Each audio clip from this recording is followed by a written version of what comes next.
if it can go live, it'll go live now and I'll start recording now. Okay, good afternoon everyone, and firstly can I wish everyone a happy new year, and hopefully it'll be a healthier new year for us in 2022. Welcome to the meeting of the Governance and Audit Committee of Wednesday the 12th of January. And if we can start with apologies for absence, please. Apology from Councillor Jen Rayner. Thank you. And on the next agenda, can we have any disclosures of interest, please? Disclosure? Okay. If we can move on to the minutes of the meeting of the 14th. Sorry, Chair, I have a personal interest in Julie, you're very quiet there, can you? My volume is right there. All right. A declaration for the Grand Theatre, is there? That's right. Okay, thank you, Julie. If we go to the minutes of the 14th of December then, for accuracy, page 1, page 2, page 3, page 4. I have some hands up if everyone is satisfied that's an accurate reflection of that meeting, please. I move, Chairman. Thank you very much. Can I just pick up one query on that with Councillor Peter Black? On the top of page 3, there's reference to the charities, the complaints report, and you're going to schedule that for the scrutiny meeting in March 2022. Can I ask if you're still aiming to do that, please? Oh, I think so. I'd have to check the work plan, but I think we are hoping to get that in before the election, yeah. Okay then, thank you. Just wanted to pick that up. It's not appearing anywhere else. Okay, so we can take those minutes to approve. If we can move on to agenda item 4, which is the response to the Grand Theatre audit report. It's a for information report. And before I introduce or welcome Tracy to go through that report, can I just inform members, I've spoken to Nick earlier on this week, who's confirmed that the internal audit revisit in this area will be undertaken in Q4, which means between now and the end of March. And that will give an independent assurance that the actions that are being portrayed in this report are now implemented and they're operating effectively. So I just wanted to make that statement so members are aware. If I can invite Tracy to go through the report, to pick up any issues or any key points you want the committee to know, please, Tracy. Okay, thank you. And thanks for clarifying that it will continue now to go through its regular audit in terms of monitoring. Pleased to confirm that all recommendations have been implemented, and we have over the last months really got to grips and got hold of various processes and procedures, and are confident that all the actions, all the recommendations, both good practice through to the the substantiated failures have been addressed, and that we have got our systems in place. I'm conscious you've probably got quite a long agenda to get through, so I don't know if you want me to go through every action individually, but in terms of the ones that were, referred to as, higher risk, I can confirm that, we do have systems to manage those, have appointed a new data manager. We are reviewing some staffing structure around that as well. So we are confident that we have done what was required of us and are able to manage it going forward. But I am happy to take any detailed questions. Okay, thank you, Tracy. No, it's no need to go through the full detail. I was pleased to read that all actions have been taken, and obviously once the internal audit review is undertaken, hopefully we'll have assurance that if the theatre is operating effectively with the appropriate level of control. Can I open up to any questions from any members, please, on the content of this report, or if anyone has comments? I can see Councillor Leslie Walton. Thanks, Chair.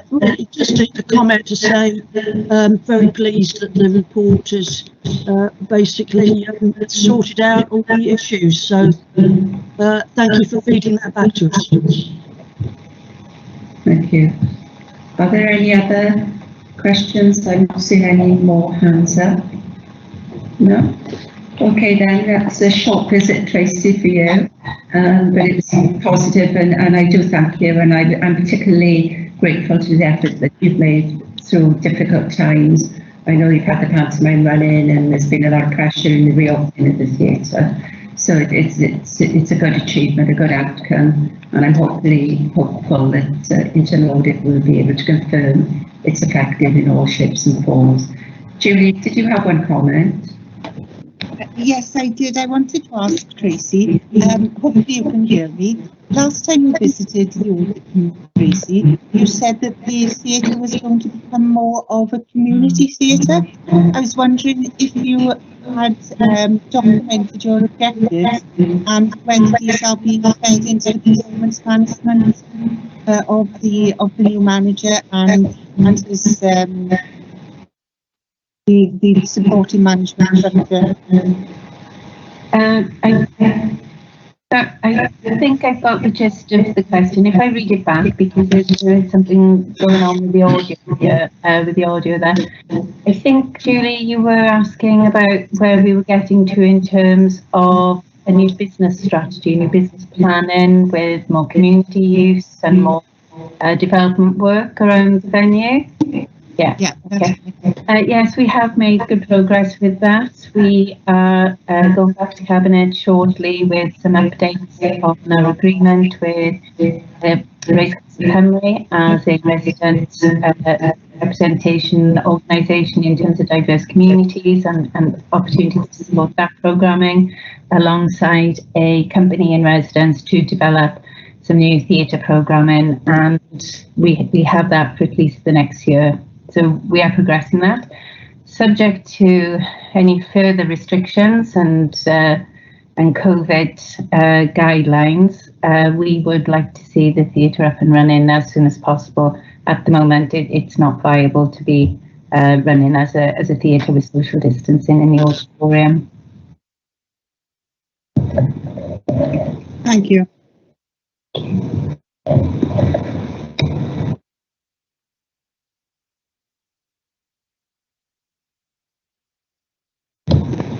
Let me move to this.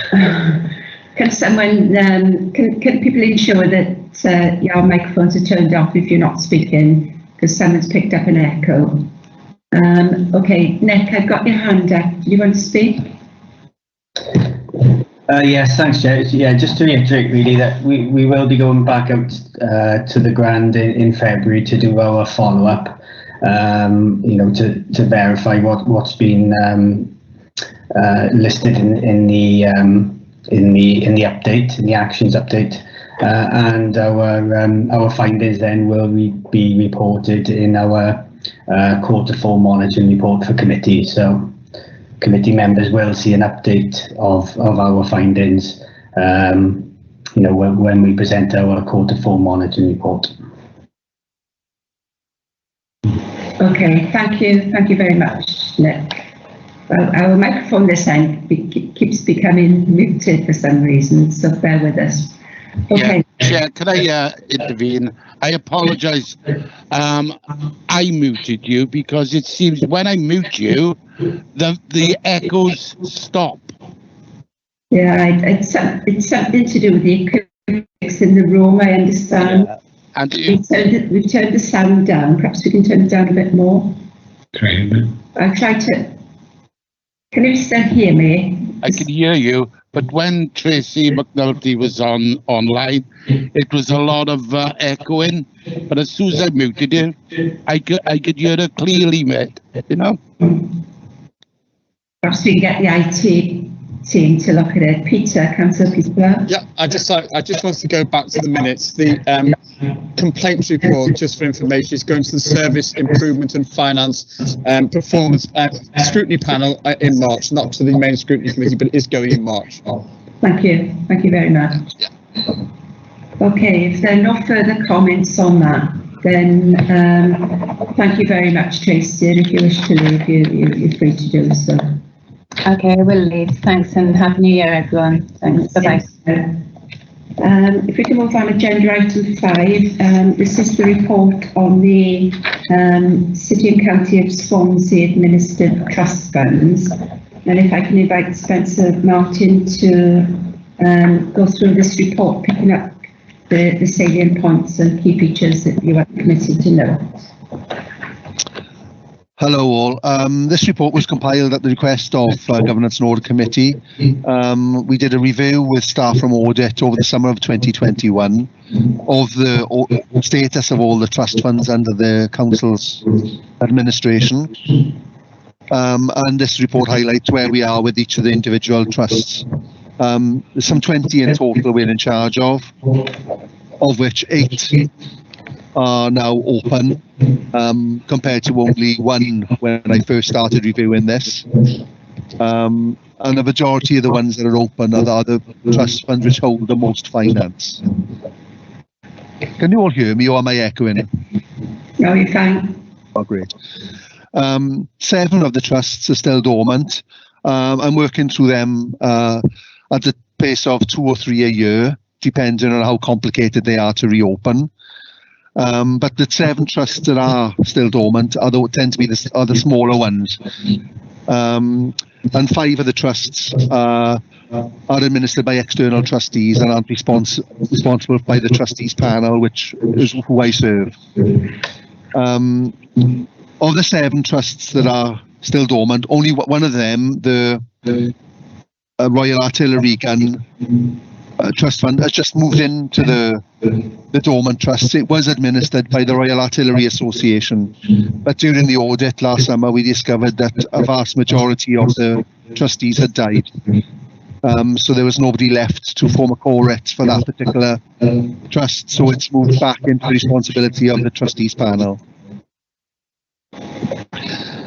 Also, that the Charities Commission, Welsh Revitalising Trust, are also reviewing dormant trust funds across Wales, and they've interviewed us in November last year with particular emphasis on a number of the trust funds that are listed in the report. We updated them, myself and finance colleagues, on the situation of the trusts, and by and large they were happy with the work we are doing to date. And they are going to come back in a year to review how far we've got. A number of the trust funds they selected have already been reopened, and a couple weren't within our my particular auspices because they have their own separate trustees panels. For the future of the work plan, I'm going to continue looking at the dormant trusts and reopen them as and when. I've 3 of them that we've already reopened will continue to award grants until the trusts are spent. The other 5 will continue to award grants from their incomes, which means although it looks like they're holding a lot of money, 2 million in one case, what we're actually doing is spending the income of those trusts, not the actual balance of the trust itself. So we will continue with the 5 indicated to spend the trust balances, incomes. With the 3 that are open with only a small balance, we will continue to spend until the trusts are spent out. As and when we review all the other dormant funds, they will be awarded in consultation with the trustees panel and reopened for dispersal to appropriate causes in line with the original schedules of each individual trust. Thank you very much, Spencer. Councillor Peter Black. Yeah, thanks, Chair. Actually, I can't see the fund which has got 2 million in it. So is that the total? Is that the total 2.6? Yeah, 2.6 million is the total. Sorry, of all the open trusts. The Church Act fund is the biggest, obviously. Yeah. And on the figures you've got here, are they income or total funds held? Total funds held at the moment. Right. The Swansea T&E Williams Scholarship Fund is kind of different because it's held by an American trust fund and they give us a sum every year. But the rest are all generate their own income from investments or rents, depending on how the trusts are set up. The T.E. Williams was one I was going to ask about, actually. That's helpful. The other question I've got, you've got a dormant one, the St John's Day Centre. Mm-hmm. Now, there is a day centre at St John. Is that relating to that particular pot, or does that predate that centre? I believe it does. I haven't really looked at that because I haven't got any documents on file at all about that one. But that would, if we do decide to reopen it, obviously the obvious thing to do would be to give the £278 straight to the day centre. Yeah, because they actually have got their own fund which they use for work in the community. So I think that they have a comparative fund you can pass that to. And I'm getting lots of feedback, by the way, Jeremy. Yeah, so okay, that's helpful. I'll be interested to know a bit more about that when you find some information out, Spencer. Yeah, certainly. Okay, a lot of these funds look like they got very little in, £1,200, £2,058, but actually when these amounts were donated to the trusts, obviously £1,000 would have bought a row of terrace cottages, but these days £1,200 is nothing. But some of these I haven't got a lot of information at all, and St John's is one of the ones I haven't got any information at all. Obviously, I'll have to go into archives to find if I can find further information, but it looks like a straightforward swap over to the current day centre. Okay. Thank you very much, Spencer. Thanks. Thank you. Councillor Mike White? Yes, thank you, Chair. Plus a bit of information going back a while.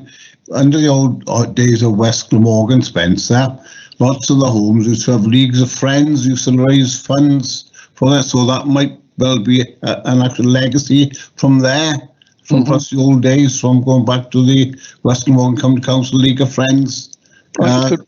Could be a pot there, plus left over from there. It could well be. Yeah, I'll look into that. Thank you. Are there any more questions for Spencer?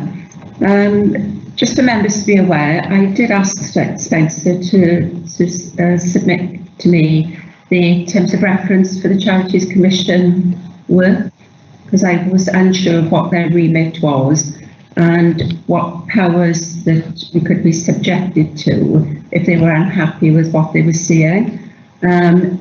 With Spencer's permission, I'd like to circulate that email to members, or perhaps you can circulate, Spencer.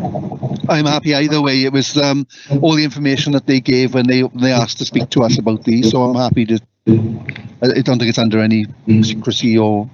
I mean, what the email is saying that, as Spencer has indicated, they're happy with what they've seen so far, but they've given a number of options on what could be done with the dormant funds. So what we wouldn't want to see is some of those dormant funds being absorbed into something bigger that we would lose from the City and County of Swansea's population base. So I think it's important that we allow members to look at the content of that report.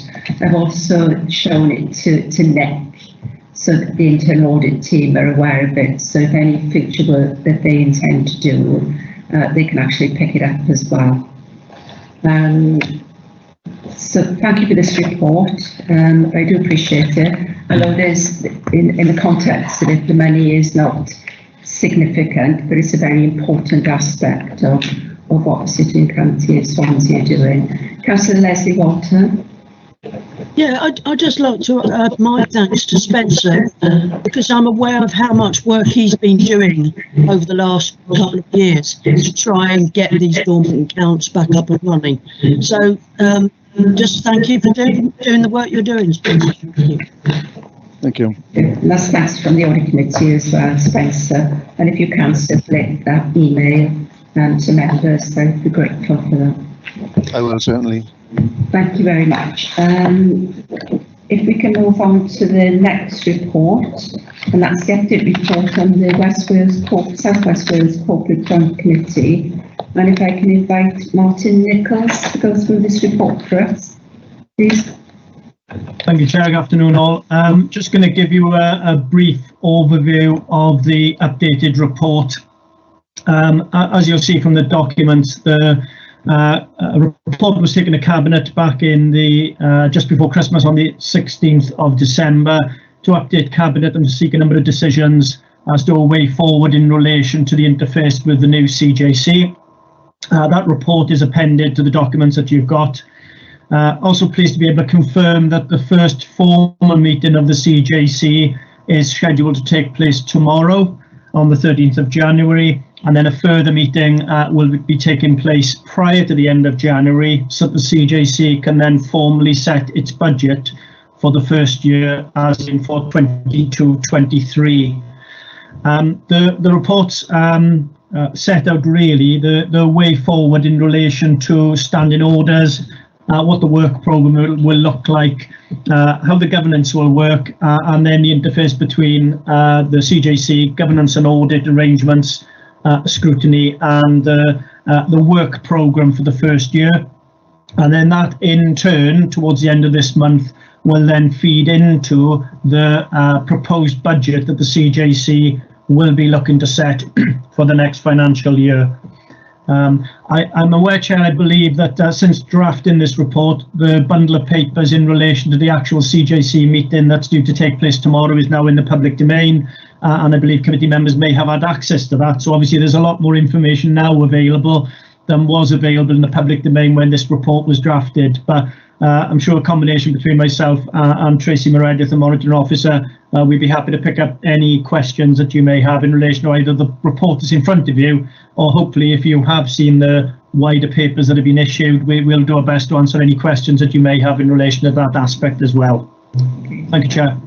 Thank you, Martin. Indeed, you're right. I spotted the meeting and the bundle of papers, so I kindly asked Jeremy if he could circulate the link to members of the Governance and Audit Committee so they have that information to hand, hot off the press, as you say. This is quite a big change that's looking ahead of us, and I think it's important that we've got as much information and as much knowledge to hand as we can possibly get. Because this is a body of its own right, it's a statutory body, and you know how that leads, particularly when you have 4 partners, and each partner may have different agendas. So we've got the competing risks there. There's a number of things, but hopefully it'll work out well and deliver what it's aiming to deliver. Can I open up for questions, please? I can see Julie Davis. Thank you, Chair. Hi, Martin. Appendix A lists the procedure for notifying the various bodies of conflicts of interest. I was wondering what processes or controls you envisage being in place to identify the conflicts of interest in the first place. I'm wondering if that's one I could ask Tracy Meredith to respond on. Thanks, Tracy. Yeah, thank you, Julie. That's a really good question, because it's an issue that often crops up when you've got joint committees working in various conflicts.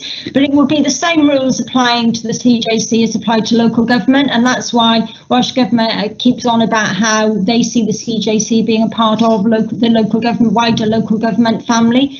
So I anticipate, just as we do in local authority, when you have reports taken through the various committees, there will be an agenda. With the agenda will be declarations of interest. So those members or officers that are actually attending will be asked to declare interest. There will be a register of interest which will be kept.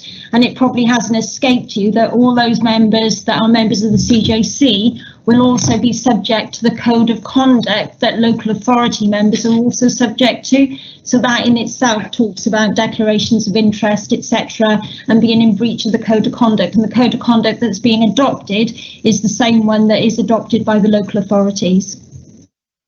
Okay, thank you. What about potential conflicts of interest? Sorry, I really struggled to pick up on that question, Julie. Sorry. What about potential conflicts of interest in the individual organisations? For example, Pembrokeshire might have very different requirements to Swansea.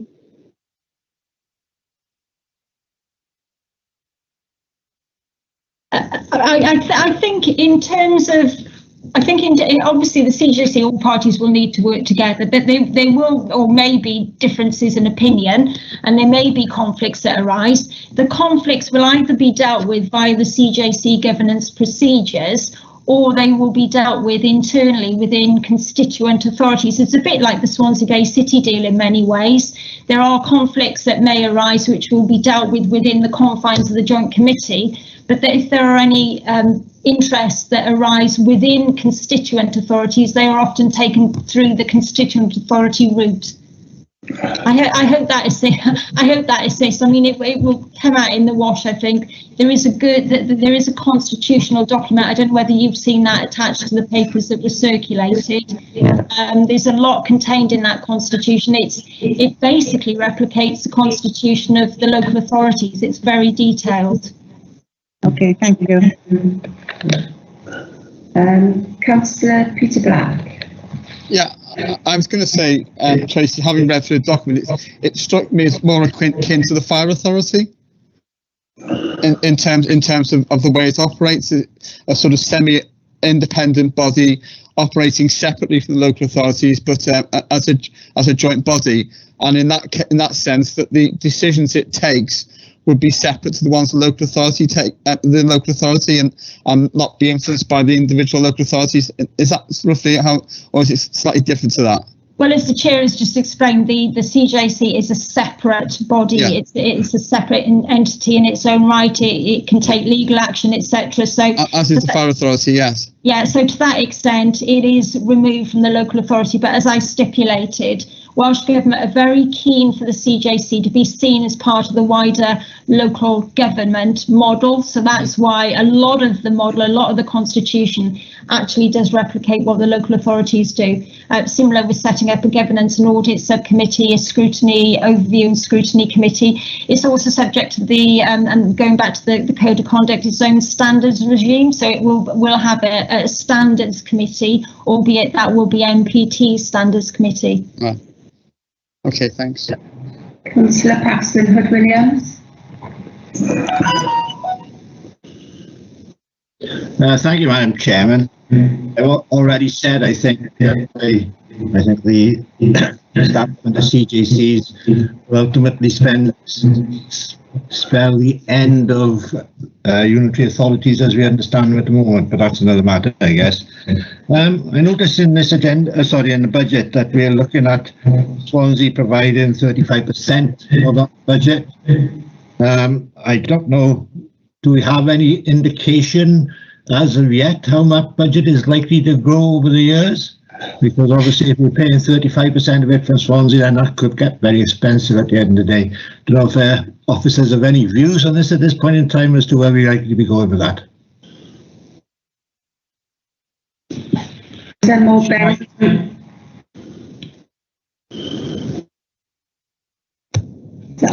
Ben? Any views on this, Ben? Yeah, I'm more than happy to come in first, Chair. Look, the reality is it's a simple answer, which is I can have no view because the committee has not yet met, and as the monitoring officer and the chair have said, it is an independent body and it will make its own decisions. It has unlimited levying powers. I'm sure it will weigh the costs of those levying powers in due course, so the budget will be whatever the budget is decided by that corporate joint committee, and we will receive our constituent part. It's no different to the interfaces we have when we receive the levy from the Fire Authority or the Port Health Authority.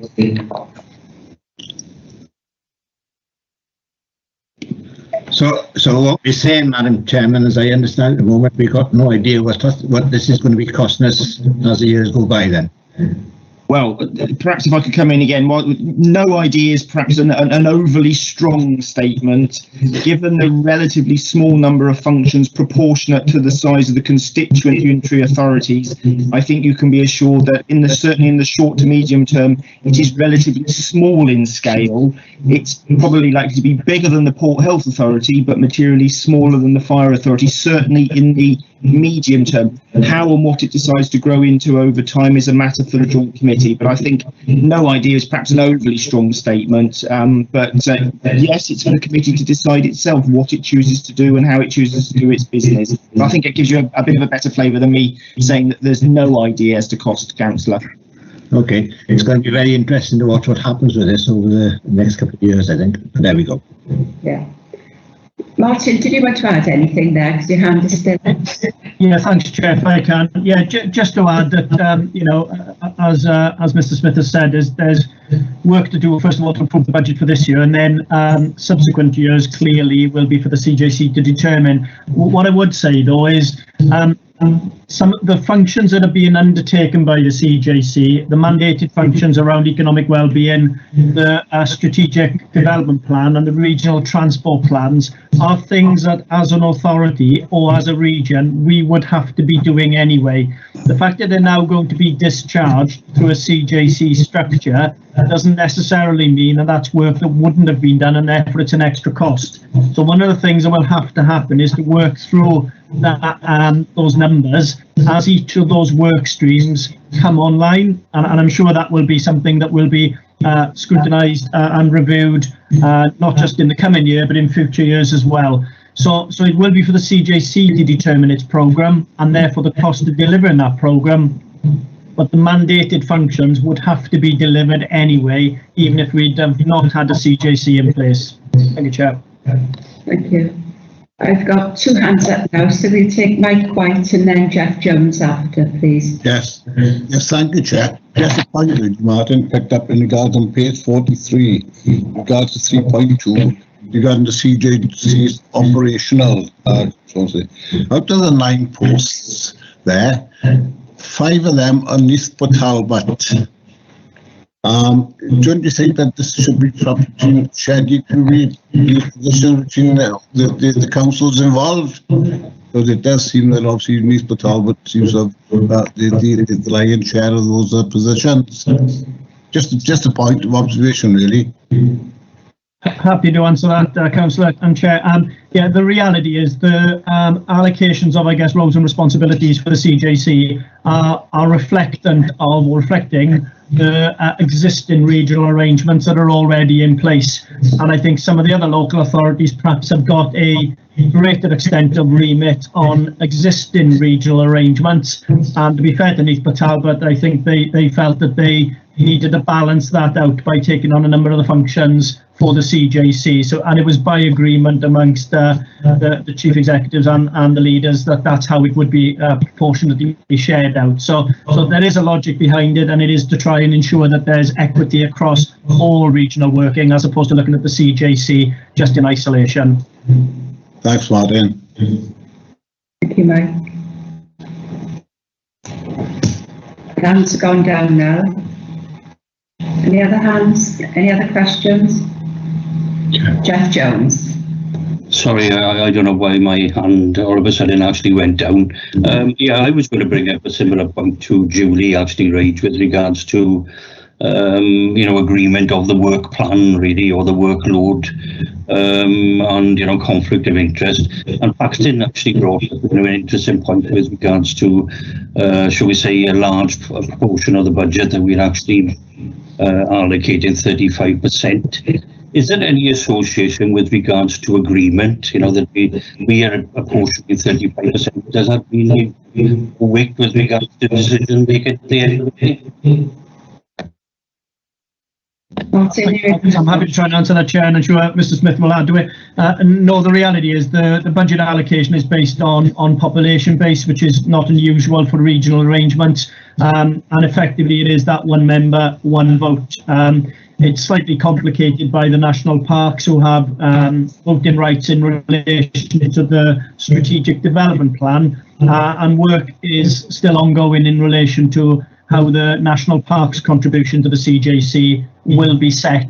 But as that's limited to the planning function, and it's unlikely that there will be a significant ask in relation to that strategic development plan in year one, the contribution perhaps from the national parks will take a little bit of time to work through. We are discussing that on an all Wales basis, because a number of the regions are impacted by the national parks. Several cases with Brecon Beacons, for example, having a footprint across 3 of the regions. So we've had discussions this week, and further conversations will be ongoing to confirm those contributions. Thank you, Martin. I'm not seeing any further hands up. I think what we need to do is keep a very close watchful eye on this, and maybe we can have a bi-monthly update if that's possible. Not to increase your workload, Martin, but if you're reporting elsewhere, if you can just give us a summary paper or an extract from that report rather than draw you into a lot of information. I had asked Tracy outside of the meeting, but she's been on leave, regarding the contents of paragraph 2.4 of the report, where it's proposed that the Governance and Audit Subcommittee has been established, but it will comprise of lay members drawn from the constituent councils of Governance and Audit Committees. Obviously that will have an impact on Governance and Audit Committees across the piece. And I just wondered if, Tracy, you were aware of any further development on that, noting at 2.6 that the full council will be receiving a report regarding nominations. I don't know if you've got any more for us, Tracy. No, it will be a matter for the CJC tomorrow to decide whether they're happy to go with the proposal that there are effectively 4 lay members comprised from each of the constituent authorities, and then the separate 8 members, 2 from each local authority. We will need to identify those members, so we will need to take a report to council in due course. The other thing you may have picked up on, Chair, is that at the moment the legislation provides for at least 1 lay member to be. Sorry, there is a lot of feedback at the moment. I don't know whether everyone else is experiencing that. But that's better, thank you. But there will be a change. We are anticipating a change to the legislation so that it brings the CJC Governance and Audit Committee again in line with what is happening with local governments in terms of at least 1/3 of the Governance and Audit Committee need to be lay members. So that's why at the moment, Chair, that we're working on the basis that that legislation will be implemented in due course. So we're preparing for that to be implemented. So that's why we're going for 4 lay members with 8 members from the constituent councils. But as I say, in due course, there will need to be a report taken to council to identify those members that will be sitting on the Governance and Audit Committee in the CJC. Thank you, Tracy. As I say, it's an important report, and I think we need to keep a watchful eye on it because it is going to have an impact. It is a statutory body, it's got its own legs, it's got its own decision making, and we just need to be mindful of what impact that may or may not have on the City and County of Swansea. So thank you for that update, and if I can move on to the next item on the agenda, which is the Governance and Audit Committee Action Tracker. As members will know, this contains information regarding work that we've asked to come back or action that we've asked to be taken. If you can bear with me just for a minute or two for me to just make some comments on that for members' awareness. I've spoken to Jeremy earlier on. The work programme will be updated hopefully by the next meeting to include everything that we need to have seen during the 21-22 period of time. Plus it will include what we can plan for moving into next year post the May elections. The Audit Wales information around good practice has been circulated to members, and Adam, Sarah and Richard were included in on that. And Adam has given me assurance in an email just before this meeting that the council are looking to expedite as much as they can progress with regards to that work. That may not necessarily follow the Pembrokeshire model, but we'll look to see what the council can do within the resource that they currently have. I think those are the only 2. Well, there was a final one around the training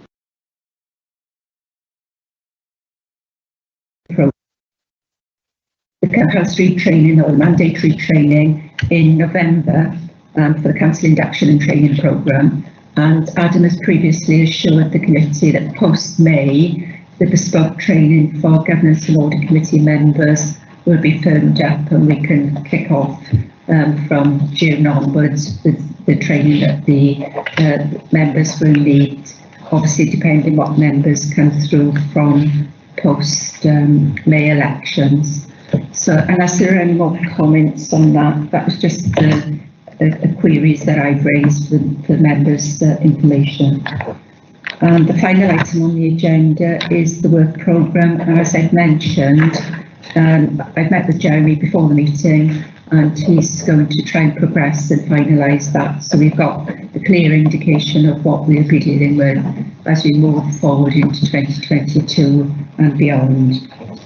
So if there are no questions, I think that completes the agenda for today. Councillor Mike Lewis, have got your hand up? Thank you, Chair. Yeah, I just wanted to know about the training for governance and audit. Will this be mandatory training? On the paper that went to the full council, there was compulsory or mandatory training for governance and audit committee members, and it covered areas like the Sit for Knowledge and Skills Framework, the Governance and Audit Committee Terms of Reference, governance as a general control mechanism, internal audit, external audit, risk management. I think those were what was deemed mandatory, but obviously the terms of reference now are quite wide across the business. Yes. And they need additional areas of training. Yeah, but why I'm asking the question is that there's a lot of sitting councillors are going to retire this time, so we're going to have a big influx of people who are fresh to the council role, and not only would there be a training for mandatory training for governance, but also for planning and other committees that we need. So it's going to be quite intense to get all that training done for these new councillors prior to the meeting in June, as you say. So it is quite an undertaking to get all that training done. And that's why I asked, would it be mandatory? And obviously they wouldn't be able to, if that is the case, they wouldn't be able to sit on the governance and audit committee until they'd fulfilled all that training. Just to flag that. Yeah. I think the training programme will take place over a 12-month period of time, which is what it used to do previously, if you recall, Mike. We used to have quarterly sessions of a training, 2-hour training before the meeting started.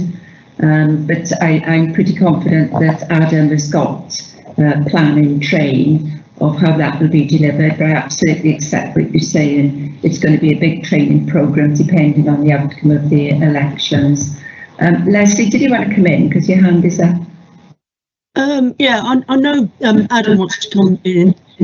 I think I understand totally what Mike's saying, because audit is quite a heavy committee and it's going to be quite difficult for any new councillors to grasp it quickly enough for the first meeting. So I'm aware that we're going to have to be very precise as to what training we do initially to make sure it's the minimum that will help any new councillor on the committee be able to cope with it.